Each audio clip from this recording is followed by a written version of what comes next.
نہیں، اور جواب ہمیشہ خاموشی میں ہوتا، ابھی نہیں۔ یہ ایک مسلسل درد کا سلسلہ تھا، پھر بھی انسان کی سب سے بڑی طاقت امید ہے، اور مزاحمت کی ابتدا وہاں سے ہوئی۔ ہم نے چھوٹے چھوٹے گروپ بنائے، بچے پڑھنے کے لیے جمع ہوتے، عورتیں سلائی اور کپڑے کی تربیت دیتیں، مرد چھوٹے چھوٹے کاروبار کرتے۔ یہ سب کچھ بظاہر معمولی لگتا تھا، لیکن ہمارے لیے یہ مزاحمت تھی، زندگی کو دوبارہ قابو میں لینے کی کوشش تھی۔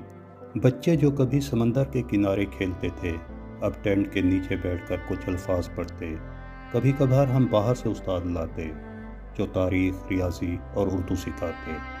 ہر بچے کی آنکھ میں چمک ہوتی، لیکن دل میں خوف بھی چھپا ہوتا، کیونکہ وہ جانتے تھے کہ باہر کی دنیا ابھی ہمیں تسلیم نہیں کرتی۔ ہم نے اپنی مذہبی رسومات برقرار رکھی۔ عید کے دن چھوٹے چھوٹے مناظر ترتیب دیے جاتے، نماز کے بعد قصے سنائے جاتے، کہانیوں میں ہمارے بزرگوں کی ہمت اور قربانی شامل کی جاتی۔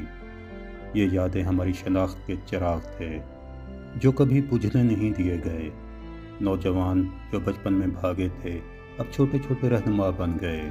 وہ بچوں کو پڑھاتے، بڑوں کی مدد کرتے، اور کیمپ کے اندر چھوٹے چھوٹے مسئلے حل کرتے۔ یہ طاقت صرف جسمانی نہیں تھی، یہ دل اور دماغ کی طاقت تھی۔ کچھ لوگ کہتے تھے کہ ہماری کہانی دنیا تک نہیں پہنچے گی، لیکن ہر روز ہم نے اخبار کے کارکنوں کو بلا کر ویڈیو اور تصاویر بنا کر دنیا کو یاد دلایا، ہم زندہ ہیں، ہماری کہانی چھپائی نہیں جا سکتی۔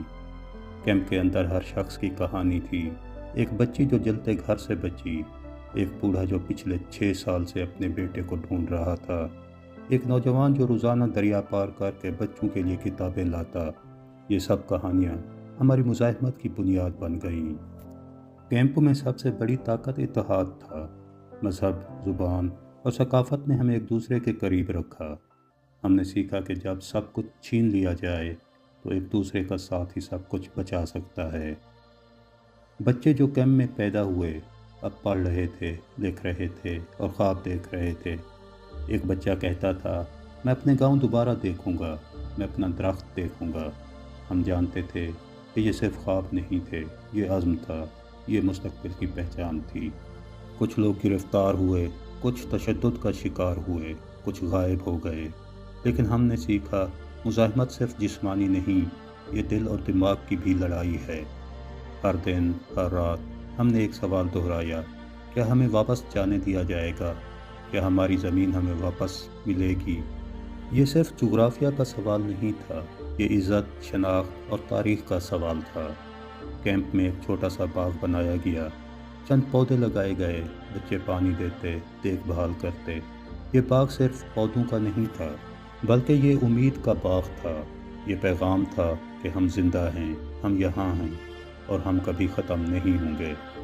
ہم کیمپ میں بیٹھے تھے، کھڑکی سے باہر بارش کی بوندیں دیکھ رہے تھے، اور دل میں ایک سوال تھا، کیا کبھی وہ دن آئے گا جب ہمیں بتایا جائے کہ ہم دوبارہ اپنے گھروں میں جا سکتے ہیں؟